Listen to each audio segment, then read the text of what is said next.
சிம்ம ராசிக்கார அன்பர்களே, சிம்ம ராசிலாம் எப்படியாப்பட்ட ராசின்னு நிறையா பேருக்கு தெரியாது. சிம்ம ராசிலாம் ஒரு எடுத்த விஷயத்தை முடிக்காமல் பின்வாங்கவே மாட்டாங்க. அது எவ்வளோ தவறான செயலாக இருந்தாலும் சரி, எவ்வளோ பெரிய கடினமான செயலாக இருந்தாலும் சரி, ரிஸ்க் எடுக்கிறதெல்லாம் ரஸ்க் சாப்பிட்ற மாதிரிம்பாங்கள்ல, அதெல்லாம் இந்த சிம்ம ராசிக்கு மட்டும்தான் பொருந்தும். சிம்ம ராசிக்காரர்கள் நிறைய பேர் எங்களோட தொழில் ரீதியான விஷயங்களுக்காக நிறைய போராடி இருப்பாங்க. சிம்ம ராசிக்காரர்களில் ஒரு குறிப்பிட்டவங்களுக்கு மட்டும்தான் இந்த சில வருடங்களாக ஒரு நல்ல விஷயங்கள்லாம் நடந்திருக்கு அப்படின்னு சொல்லலாம். குறிப்பிட்டவங்களுக்கெல்லாம், அதாவது ஒரு 100ல் 5% பேருன்னு வச்சுக்கோங்களேன். மீதி இருக்கிற இந்த 95% என்ன சார் ஆனாங்க அப்படின்னு கேட்டால், வாழ்க்கையில் பல கஷ்டங்களை அனுபவித்ததில் இந்த சிம்மராசிக்காரன் மாதிரி யாருமே இருக்க முடியாது. அதே மாதிரி இந்த சிம்மராசிக்காரன் கூட இருந்தான் அப்படின்னா அங்கே இருக்கிற இடம் வைப்ரேஷனாக இருக்கும், ஒரு சூப்பர் வைப்ரேஷனாக இருக்கும், ஒரு பாசிட்டிவ் வைப்பாக இருக்கும். கூட இருக்கக்கூடிய மற்றொரு நபருக்கும் பவர் தரக்கூடிய அளவுக்கு, ஒரு பாசிட்டிவ் எனர்ஜி தரக்கூடிய அளவுக்கு ஒரு நபர் இருக்கார் அப்படின்னா அவர் இந்த சிம்மராசிக்காரராக தான் இருப்பாங்க. சிம்மராசிக்காரன் தொழில் தொடங்குறதுக்கு முன்னாடி வருவான், சிம்மராசிக்காரன் சண்டை போடுறதுக்கு முன்னாடி வருவான், சிம்மராசிக்காரன் எதிர்த்து நிற்கிறதுக்கு முன்னாடி வருவான். ஆனால் இந்த சிம்மராசிக்காரனுக்கு ஒரு கஷ்டம்னு இருந்தபோது ஒருத்தங்க கூட இல்லையே சார். உங்கள் கூட இருந்தவங்களாம் என்ன சார் ஆனால் உங்களுக்கு ஒரு குறிப்பிட்ட காலகட்டம் வரும்போது தானே சார் தெரிஞ்சுது அவன் யார் என்ன, உங்கள்கிட்ட வாங்கி சாப்பிட்டவனோ உங்களுக்கு உதவுனானா உதவலியா. இந்த காலகட்டத்தை தானே சார் இந்த ஒரு 6-7 வருடமாக நீங்கள் பார்த்துட்ருக்கீங்க. எவன் உங்களுக்கு உதவுகிறான்? இல்லாத சமயத்திலும் உங்களுக்கு உதவுபவன் யார்? இருந்த சமயத்தில் உங்களோடு இருந்தவன் யார்? அப்படிங்கிறதெல்லாம் இந்த காலகட்டத்தில் தான் நீங்கள் ஃபில்ட்ரு பண்ணி எடுத்துருப்பீங்க. இந்த ராசிக்காரர்களுக்கு ஒரு அற்புதமான மேட்டர் இருக்குது, அதை நான் சொல்கிறேன். தயவுசெய்து வீடியோ ஸ்கிப் பண்ணாமல் பாருங்கள். நிறையா பேர் யோசிச்சுட்ருக்கீங்க, சார் இப்போ நான் இந்த விஷயத்தை சொல்கிறேன் அப்படின்னா ஒருத்தர் என்னங்கிறீங்க, நல்ல விஷயமா இருந்தது அப்படின்னா எங்கே சார் எல்லாம் நல்ல விஷயங்கிறீங்க, ஒன்று கூட நடந்ததே இல்லை, இத்தனை வருஷத்தில் இப்படி எல்லாம் நல்ல விஷயம் நடக்குதுங்கிறாங்க, ஒரு யூடியூபர் கூட இது வரைக்கும் சொன்னதை நிறைவேற்றதே இல்லை அப்படிங்கிற மாதிரி சொல்கிறாங்க. சார் தயவுசெய்து யோசிச்சுக்கோங்க. சிம்ம ராசிக்கு பொதுபலன் தான் இப்போ எல்லாருமே யூடியூப்பில் சொல்லிகிட்டு இருக்கோம்.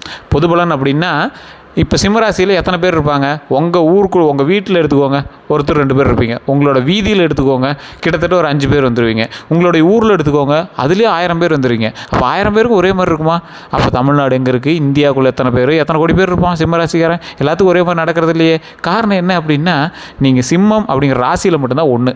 மற்றபடி தசாபுத்தி வேறு, உங்களுக்கு லக்கினம் வேறு, நட்சத்திரம் வேறு, உங்களோடு பிரயாணிக்கக்கூடிய மற்ற ராசிகள் வேறு. அதற்கு தகுந்த மாதிரி தான் உங்களுடைய செயல்பாடுகளும் நடக்கும். ஸோ இதெல்லாம் ஃபில்ட்ரு பண்ணி தான் ஜாதகத்தையே சொல்ல முடியும். அதனால தான் உங்களுக்கு தனி புக்கு, உங்களோட கேட்லாக், உங்களுடைய காஷன் புக்கு அப்படின்னு சொல்லுவாங்க. உங்களோட கேட்லாக் புக்கு, உங்களுடைய மேனுஃபேக்சரோட புக்கு தான் ஜாதகம். உங்களோட மேனுஃபேக்சர் எப்படி இருக்குது, யாரால் மேனுஃபேக்சர் பண்ணப்பட்டது, அதை எப்படி உங்களை பயன்படுத்தணும் அப்படிங்கிறதுலாம் அந்த ஜாதகத்தில் தான் இருக்குது. ஸோ அந்த புக்கை பார்த்து உங்களுக்கு இப்படி தான் பண்ணணும், மேனுவல் புக்கை பார்த்து தான் உங்களை தெரிஞ்சிக்க முடியும். உங்களோட லோக்கலில் இருக்கக்கூடிய அந்த மேனுவல் புக்கை பார்க்க தெரிஞ்ச ஒரு ஜோதிடர்கிட்ட கொடுங்க, அந்த ஜாதகத்தை செக் பண்ணி சொல்லட்டும். இல்லை சார் அது சரியாக சாட்டிஸ்ஃபேக்ஷன் இல்லை அப்படிங்கிறவங்க மட்டும் கீழே டிஸ்கிரிப்ஷனில் ஒரு நம்பர் கொடுத்துருக்கேன், பிரபல ஜோதிடருடைய நம்பர் தான். நீங்கள் வெயிட் பண்ணி தான் பார்க்குற மாதிரி இருக்கும், அப்பாயின்மெண்ட் கொடுத்ததுக்கப்புறம் தான் பார்க்குற மாதிரி இருக்கும். இவர் ஒரு விவிஐபி ஜோதிடர் தான். நிறைய அரசியல் பிரமுகர்களுக்கும் ஆக்ட்ரஸும் ஜோதிடம் பார்க்குறவர் தான். நீங்கள் வெயிட் பண்ணி பார்க்குற மாதிரி இருந்தால் மட்டும் நீங்கள் பார்க்கலாம். வெளிநாட்டு நண்பர்களாக இருந்தால் வாட்ஸ்அப்பில் தொடர்பு கொள்ளலாம். வெயிட் பண்ணி அப்பாயின்மெண்ட் கிடைச்சதுக்கப்புறம் தான் நீங்கள் பார்க்க முடியும். தெளிவாக சொல்லிட்டோம். ஃபோன் பண்ணால் எடுக்கல, பிஸின்னு வருது, கால் பண்ணால் இப்போ அட்டன் பண்ண மாட்டேங்கிறாங்க, அப்பாயின்மெண்ட் கொடுத்து 2 மணி நேரம் ஆகுது, இன்னும் கொடுக்கல. இந்த மாதிரி விஷயங்கள்லாம் கொஞ்சம் இருக்குது. ஏன்னா நிறைய பேர் வெயிட் பண்ணிட்டு இருக்கிறாங்க. அதுக்கு தகுந்த மாதிரி வெயிட் பண்ணி தான் பார்க்குற மாதிரி இருக்கும். அப்படி இருக்குது ஓகே அப்படிங்கிறவங்க மட்டும் நீங்கள் கீழே இருக்கிறீங்க வாட்ஸ்அப் பண்ணிக்கோங்க, ஃபோன் பண்ணி நீங்கள் பேசிக்கோங்க. நம்பர் நான் ஃபேஸ்புக்கில் ஸ்க்ரீன்லேயே கொடுத்துட்றேன், அதேமாதிரி டிஸ்கிரிப்ஷனில் நம்பர் கொடுத்துறேன், நீங்கள் செக் பண்ணிக்கோங்க. இந்த ராசிக்காரர்களுக்கு இன்னொரு விஷயத்தை நல்லா மைண்டில் ஞாபகம் வச்சுக்கோங்க. சிம்ம ராசிக்காரர்கள் கோவக்காரர் அப்படின்னு நிறைய பேர் சொல்லுவாங்க.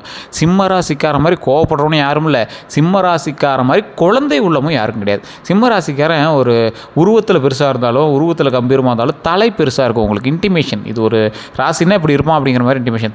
சிம்ம ராசிக்காரர் தலை பெருசாக இருக்கும். முடி சுருட்ட முடியாக இருக்கிறதுக்கு வாய்ப்புக்கு ஒரு 50% இருக்கும். அதே மாதிரி இந்த ராசிக்காரர்களுடைய கண் பார்வை ஒரு மாதிரி வித்தியாசமாக இருக்கும். கோவமாவோ, உருளையாவோ, ஒரு முட்டைக்கண்ணாவோ, இல்லை ஏதோ ஒரு வித்தியாசம் அதில் காட்ட ஆரம்பிக்கும். சிம்ம ராசிக்காரர்களுக்கு ஒரு குறிப்பிட்ட மச்சம் இருக்கும். சிம்மராசியில் மச்சத்தோடு பிறந்தவர்களாம் மிகப்பெரிய ஒரு அற்புதமான ஆளாக வருவாங்க. வருங்காலத்திலலாம் இவங்க மிகப்பெரிய ஒரு விவிஐபியாக இருப்பாங்க. ஸோ அந்த மாதிரி ஆட்களாகலாம் உருவாகிறதுக்கு வாய்ப்புகள் 100% உண்டு. இந்த சிம்மராசிக்காரர்களுக்கு கல்வி 99% உங்களுக்கு நல்லாவே பொருந்தும். தொழில் அதுக்கு மேலே பொருந்தும். நீங்கள் வளரவே உங்களோட தொழில் உங்கள் கூடவே வளர்ந்துட்டு வரும். அந்தளவுக்கு உங்களை ஒரு டாப் மோஸ்ட் பர்சனாக தான் உங்களை கொண்டு வந்துகிட்டே இருக்கும். உங்களுடைய பேர் ஃபேமஸ் ஆக ஆரம்பிக்கும். உங்களோட பேருக்கு ஏற்ற மாதிரி உங்களுடைய நடவடிக்கைகளும் உங்களுடைய தொழில் ரீதியான சில விஷயங்களும் முன்னேறி வந்துகிட்டே இருக்கும். இந்த ராசிக்காரர்கள் எப்பேற்பட்ட ராசிக்காரர்களாக இருந்தாலும் இறை வழிபாடு முக்கியம். அதுவும் குலதெய்வ வழிபாடு கண்டிப்பாக தேவைங்க. குலதெய்வ வழிபாடு பண்ணக்கூடிய சிம்மராசிக்காரர்களுக்கு துன்பங்களே வராது, சந்தோஷம் மட்டும்தான் இருக்கும். சந்தோஷம், நிம்மதி மட்டும்தான் இருக்கும். அதே போல் இந்த சிம்மராசிக்காரர்களை நோக்கி பலரும் படையெடுத்து அப்படியே வந்து ஹெல்ப் கேட்க ஆரம்பிப்பாங்க. நீங்கள் பரவாயில்லையே, உங்களுக்கு கொஞ்சம் பண்ணுங்களேன், அப்படியே உங்களை நட்பு வட்டாரம் உருவாக ஆரம்பிக்கும் இனி வரக்கூடிய காலகட்டங்களில். ஏன்னா உங்களோட வளர்ச்சி அந்த மாதிரி இருக்கும். உங்களுடைய வளர்ச்சியை கண்டு சிலர் பொறாமைப்படுவது உண்டு. டிஜிட்டல் மீடியாவில் உங்களுடைய பிரதிபலிப்புகள் கொஞ்சம் அதிகமாக இருக்கும். உங்களுடைய மவுஸ் வந்து கொஞ்சம் அதிகரிச்சுட்டே வரும். ஸோ அதே போல் நீங்கள் வந்து ஏதாவது இப்போ இன்ஸ்டாகிராமு, ஃபேஸ்புக்கு, யூடியூப்பு அந்த மாதிரி விஷயத்தில் நீங்கள் கொஞ்சம் ப்ராப்ளம் ஆவீங்க. கலைத்துறையில் சாதிக்கணும்னு நினைக்கிறவங்களுக்கு இது ஒரு அற்புதமான வாய்ப்பு அப்படின்னே சொல்லலாம். ஸ்க்ரீனில் நல்லா ஒரு நல்ல ஒரு நடிகைகளாக வரக்கூடியதற்கு ஒரு அற்புதமான வாய்ப்புகளும் இருக்குது. நல்ல பலன்கள் வாங்கக்கூடியதற்கு ஒரு அமைப்புகள் இருக்கக்கூடிய ஒரு 8.5 வருடம். அதுக்கப்புறமேட்டு இந்த நிலபலம்லாம் வாங்கி அப்படியே ஜாலியாக செட்டில் ஆகிக்கலாம். அந்த மாதிரி ஒரு அமைப்பு வந்து உங்களுக்கு இருக்குது. அதுக்கப்புறமே சூரிய புத்தியில் உங்களுக்கு இன்னும் சூப்பராக. இப்போ சுக்கிர புத்தி நிறைய ஒரு சொகுசான லைஃப், நல்ல ஒரு வண்டி வாங்கலாம் வாங்கிட்டு சூரிய புத்தியில் அதுக்கு தகுந்த மாதிரி நீங்கள் வந்து செட்டில் ஆகிட்டு அதுக்கு தகுந்த மாதிரி வாழ்ந்துக்கூடிய ஒரு அற்புதமான காலகட்டம். இந்த ராசிக்காரர்களுக்கு இன்னொரு விஷயத்தை நோட் பண்ணிக்கோங்க. நீங்கள் எங்கே ஒரு ஸ்டெப் எடுத்து வச்சிங்க அப்படின்னாலும் உங்கள் கூடயே சிலர் வந்து பிரயாணிக்க ஆரம்பிப்பாங்க. அதில் ஒரு சிலர் தான் உங்களுக்காக பிரயாணிக்கிறீங்க, மற்றவர்களெல்லாம் உங்களுடைய பணபலத்திற்காகவும் உங்களுடைய பலத்திற்காகவும் பயணிக்கக்கூடியவங்க. இந்த ராசிக்காரர்கள் பொறுமையாக நிதானமாக எந்த விஷயத்தை செஞ்சாலும் செய்யுங்க. தயவு செய்து சொல்கிறோம், உங்களுக்கு வந்து இதை செஞ்சே ஆகணும் அப்படிங்கிற ஒரு முன் நோட்டம் உண்டு. அது பரவாயில்ல தான், இருந்தாலும் அதை தாண்டி ஒரு விஷயம் உங்களுக்கு வந்து கொஞ்சம் அப்படியே கொஞ்சம் சுருள ஆரம்பிக்குது. அது என்ன அப்படின்னா, இந்த ராசிக்காரர்கள் மட்டும்தான் எதை எடுத்தாலும் அடம்பிடிச்சு பண்ணுவாங்க. ஆனால் அதை சக்ஸஸ் பண்ணிடுவாங்க. உங்களுடைய பெற்றோர்களாகட்டும், உங்கள் கூட இருக்கிறவங்களாகட்டும், இவன் எதுக்கூட அப்படி பண்ணுறான், அவன் கூட அப்படி பண்ணுறான் அப்படிம்பாங்க. நீங்கள் பண்ணுறதை பார்த்தா பயமாக இருக்கும். ஒரு சிலர்லாம் யாரா அவன் சைக்கோவாடா அப்படிங்கிற மாதிரிலாம் இருக்கும். ஆனால் நீங்கள் அவுட்புட் கொண்டு வரும்போது அது என்னமோ சக்ஸஸாக மாறிடுது. அது உங்களுடைய நேரமாக என்னென்னு உங்களுக்கே தெரியல. சார் நான் ஏதோ பண்ணேன் சார், ஆனால் எப்படி தப்பிக்க வச்சிச்சு சார், கடவுள் புண்ணியத்தில் எங்களை காப்பாற்றி விடுது சார், கடவுள் ரொம்ப நன்றி சார், கடவுள் எங்களை நல்லபடியாக இதேமாதிரி சந்தோஷமாக பார்த்துட்டே சரி சார் அப்படிங்கிற மாதிரி நம்மளுக்கு வந்து உருவாக்கி கொடுத்துருது. இந்த ராசிக்காரர்களுக்கு பண வரவு அருமையாக இருக்கும். ஆனால் இந்த காலகட்டம் உங்களுக்கு பண வரவு பெருசாக இல்லை அப்படின்னா உங்களுடைய ஜாதகத்தை கண்டிப்பாக செக் பண்ணுங்கள். தசாபுத்தி மாற்றமோ அல்லது உங்களுடைய வீடு இருக்கக்கூடிய லொக்கேஷனோ அதுக்கு தகுந்த மாதிரி சின்ன சின்ன மாற்றங்கள் ஏற்படுத்திங்க அப்படின்னா நல்லாவே இருக்குங்க. ஏன்னா இது உங்களுக்கு சுக்கிர புத்தி. ஒரு குறிப்பிட்ட காலகட்டம் வந்து உங்களோட தசாபுத்திக்கு ஏற்ற மாதிரி சின்ன சின்ன மாற்றங்கள் இருக்கலாமே தவிர ஓரளவுக்கு பரவாயில்லையான காலகட்டமாக தான் இருக்குது. இல்லை சார் அப்படி ஒன்றும் கிடையாது சார், கண்டபடி திட்டுவீங்க கமெண்டில் ஒருத்தர். அதுக்கு நான் தயவு செய்து சொல்கிறேன், நான் முன்னாடியே சொன்னது தான், சிம்மராசிக்கு மட்டும் தான் நான் ஜோசியம் சொல்லியிருக்கேன். அதுக்குள்ளே இருக்கக்கூடிய தசாபுத்திகள்லாம் நீங்கள் ஃபில்டர் பண்ணி பார்த்தீங்கன்னா கண்டிப்பாக உங்களுக்கு நடக்கக்கூடிய விஷயங்கள் வேறையாக இருக்கும். நீங்கள் இருக்கக்கூடிய ஆக்சிஸ் லாங்கிடியூடில் வேறு மாதிரி இருக்கும். ஸோ அதற்கு தகுந்த மாதிரி உங்களோட மாற்றங்கள் கண்டிப்பாக இருக்குங்க. அப்போ நீங்கள் என்ன பண்ணணும், கண்டிப்பாக ஜாதகத்தோட்ட நீங்கள் செக் பண்ணிக்கணும். உங்களை லோக்கலில் கொடுத்தே செக் பண்ணுங்கள். அப்படி இல்லைனா மட்டும் கீழே நம்பர் கால் பண்ணுங்கள். அப்போ நீங்கள் இருக்கக்கூடிய இடத்துலேருந்து உங்களுடைய ஆக்சிஸ் மாறும்போது உங்களுடைய தசாபுத்திக்கான காலகட்டங்கள் மாறுது. ஒரு ஆக்சிஸ் மாறிச்சு அப்படின்னா கூட கிட்டத்தட்ட அங்கே ஒரு மாதம் 2 மாதம் உங்களோட கால்குலேஷன் வந்து மாற ஆரம்பிக்கும். ஸோ ஒருத்தருக்கு வந்து நல்லது நடந்திருக்கும், அதே ராசிக்காரராக இருப்பீங்க, அதே நட்சத்திரக்காரராக இருப்பீங்க, ஆனால் உங்களுக்கு இன்னும் அந்த நல்லது நடக்கலை. அப்படிங்கும்போது உங்களுடைய தசாபுத்தி வேறையாக இருக்கும், நீங்கள் பிறந்த நேரம் வேறையாக இருக்கும், நீங்கள் பிறந்த ஊர் வேறையாக இருக்கும், இப்போ நீங்கள் வசிக்கக்கூடிய ஊர்கள் வேறையாக இருக்கும். அதே மாதிரி உங்களோட பிரயாணிக்கக்கூடிய மற்ற ராசி, அதாவது ஒருத்தர் பிறக்கிறாரு அப்படின்னா அவரோட ஜாதகம் மட்டுமே அவங்களோட லைஃப்பில் செல்லாதுங்க. அவருடைய ஜாதகம் செல்லும், அவங்களுடைய தாய் தந்தையரோட ஜாதகம் செல்லும், அவங்களோட மனைவியினுடைய ஜாதகம் செல்லும், அவங்களோட குழந்தையினுடைய ஜாதகம் செல்லும், அவரோட சகோதரனுடைய ஜாதகம் செல்லும். இதுதான் வந்து அவங்களோட லைஃப்பை முன்னேற்றி கொண்டுறதுக்கான ஒரு கால்குலேட்டிவ் மேனுவல் புக் அப்படின்னு சொல்கிறது. இது நிறைய பேருக்கு புரியுறதில்ல. அவங்களோட ஜாதகத்தை மட்டும் பார்த்துட்டு அடிச்சதுரா ஜாக்பாட் அப்படிங்கிற மாதிரி வந்துருக்காங்க. கூட இருக்கிறவனுக்கு ஜாக்பாட் இருக்கணும், அவனுடைய விதிகளும் அவனுடைய சாராம்சமும் அவனுடைய நல்ல நேரமும் நம்மளுக்கு வந்து பயன்படணும். அந்த மாதிரி தான் நம்ம வந்து யோசிக்கணுங்க. நிறைய பேருக்கு இந்த விஷயங்கள் தெரியறதில்ல. தெரிஞ்சவங்க கண்டிப்பாக வந்து ஜோதிடர்கள்ட்ட பார்க்கும் போது அதை சொல்லி நீங்களே கேளுங்க. இல்லை சார் ஒருத்தர் ஜாதகத்தை வச்சு நீங்கள் எப்படி சார் சொல்லுவீங்க?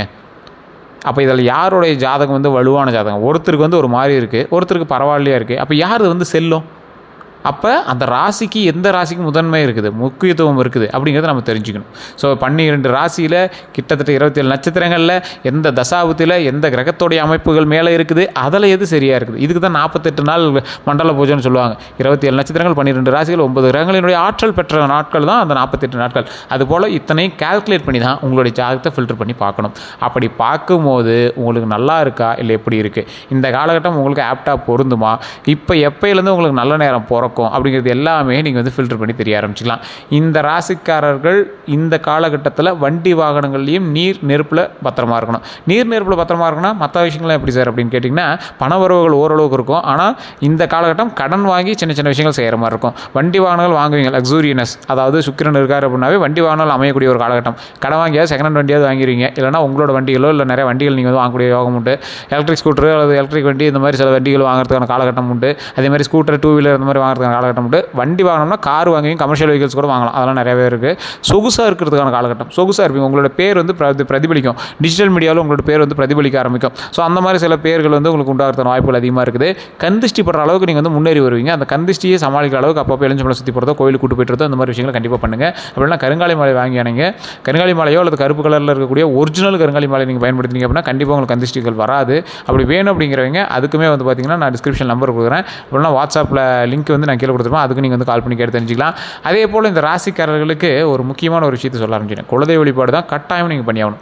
குலதெய்வ வழிபாடு பண்ணுறவங்க நீங்கள் ஏதோ ஒரு வருஷத்தில் ஒரு நாள் ஃப்ரீ டைம் கிடைக்கும் போது பண்ணுறது தவறுங்க. அப்படி பண்ணலாம், நம்ம சாமி தான் அப்படி நம்மளோட சொல்ல போகிறது கிடையாது. இருந்தாலும் பௌர்ணமி நாட்கள் அம்மன் தெய்வத்தையும், அமாவாசை நாட்களில் ஆண் தெய்வத்தையும் நீங்கள் வணங்குனீங்க அப்படின்னா அதோடைய விஷயமே வேறு மாதிரி இருக்கும், லெவலே வேறு மாதிரி இருக்கும் இல்லையா? ஒரு நல்ல வளர்பிறை நாட்களில் போய் உங்களோட குலதெய்வத்தை வழிபட்டுவாங்க. ஒரு நாளாவது வருடத்தில் ஒரு நாள் அங்கே போயிருங்க. அங்கே உங்களோட குலதெய்வத்தை உட்காந்து பேசுங்க. கூட்டமாக இருக்கிற அன்றைக்கி தான் போகணும் அவசியம் இல்லை, கூட்டம் இல்லாத அன்றைக்கி கூட நீங்கள் ஒரு நாளைக்கு போயிட்டு வாங்க. போய் உங்களுடைய குறைகளை சொல்லி பேசுங்க, அழுதுறாதீங்க. குலதெய்வத்தை மட்டும் அழுகவே கூடாது, பேசுங்க. சந்தோஷமாக பேசி உங்களுக்கு என்ன தேவைகள் இருக்கோ அந்த தேவைகளை சொல்லி அதை வந்து நிவர்த்தி பெறணும். அப்படின்னா குலதெய்வம் மனமிறங்கி வர வர எல்லா தெய்வங்களும் வழிவிட ஆரம்பிக்கும். எல்லா தெய்வங்களும் வழிவிட ஆரம்பிக்க நமக்கு நன்மைகளை அள்ளி கொடுக்க ஆரம்பிக்கும். தொழிலில் முன்னேற்றத்தை கொடுக்கும், கல்வியில் முன்னேற்றத்தை கொடுக்கும், செல்வத்தில் முன்னேற்றத்தை கொடுக்கும், 16 செல்வங்களும் பெற்று பெருவாழ்வு வாழ வைக்கும். தொழிலில் நல்லா லாபம் வர ஆரம்பிச்சிச்சு அப்படின்னா பண வர உண்டாக ஆரம்பிக்கும். பண வர உண்டாச்சு அப்படின்னா கடன் தொலைகள் நீங்கும். கடன் தொலைகள் நீங்கிச்சு அப்படின்னா மனசு வந்து சந்தோஷமாக ஆரம்பிக்கும். மனசு சந்தோஷமாக இருந்துச்சுன்னா எந்த செயலை தொட்டாலும் வெற்றி தான். அதே போல் உடல் ஆரோக்கியமாக கடவுள் வந்து நம்மளை வச்சுக்கும், நீண்ட ஆயுளோடையும் நம்மளை வச்சுக்கும். இதுதான் நமக்கு தேவைங்க. இது வந்து கடவுள் கண்டிப்பாக நம்மளுக்கு செஞ்சு கொடுக்கும். ஸோ இதெல்லாம் நீங்கள் மைண்டில் வச்சுட்டு அதுக்கு தகுந்த மாதிரி வந்து இறைவனை வணங்கணும். பாசிட்டிவாக வணங்கணும் அப்படின்னா கண்டிப்பாக பாசிட்டிவ் விஷயங்கள் கண்டிப்பாக நடக்குங்க. உங்களுக்கான காலகட்டமும் உங்களுடைய பாசிட்டிவ் எனர்ஜியும் இணையணும். அப்போ தான் உங்களுக்கு வந்து நல்ல நேரம் பிறக்கும். உங்களுக்கான காலகட்டம் ஜாதகம் சொல்லும். உங்களோட பாசிட்டிவ் எனர்ஜி நீங்களாக உங்களோட உடலுக்குள்ளே உருவாக்கிக்கணும். இதுதான் வந்து ஆறா அப்படின்னு சொல்லுவாங்க. எல்லா கடவுளுக்கு முன்னாடி இருக்கும் ஒரு ஒளிவட்டம் மாதிரி, எல்லா மனுஷனுக்கு முன்னாடி அது இருக்கும். அதுக்கோசரம் தான் பெண்கள் வந்து தலையில் பூ வைப்பாங்க, அந்த ஆறாவை மதிக்கக்கூடிய ஒரு விஷயமாக. பல சில ஆண்களும் பூ வச்சுருக்காங்க, அது நிறைய பேருக்கு தெரியறதில்ல. ஸோ இதே மாதிரி இந்த இறைவனை வணங்கும் போது ஒவ்வொருவரும் கொஞ்சம் யோசித்து உங்களுடைய குலதெய்வ வழிபாடு பண்ணிவிட்டு அங்கே இருக்கக்கூடிய ஒரு 10 பேருக்கு அன்னதானம் பண்ணுங்கள். மிகப்பெரிய சந்தோஷமான சில நாட்கள்லாம் உங்களுக்கு காத்துட்ருக்கு. சில நாட்களில் மிகப்பெரிய சந்தோஷமான பல நாட்கள்லாம் நம்ம காத்துட்ருக்கு. பல சந்தோஷமான நாட்கள் காத்துட்ருக்கு. ஸோ அதனால் ஒவ்வொரு விஷயத்தையும் சக்ஸஸ்ஃபுல்லாக நடக்கிறதுக்கான காலகட்டமாக அமையுது. ஸோ தயவுசெய்து இறை வழிபாடு பண்ணுங்கள். வேறு ஏதாவது சந்தேகங்கள் இருக்குது அப்படின்னா கீழே டிஸ்கிரிப்ஷனில் நம்பர் இருக்குது, அந்த நம்பருக்கு ஃபோன் பண்ணி ஜோதிட ரீதியான விஷயங்கள் பேசிக்கலாம். இப்போ நான் சொன்னதெல்லாம் உண்மையா அப்படின்னு மறக்காம கமெண்ட் செக்ஷனில் பதிவிடுங்க. எல்லோருக்கும் நன்றி நண்பர்களே.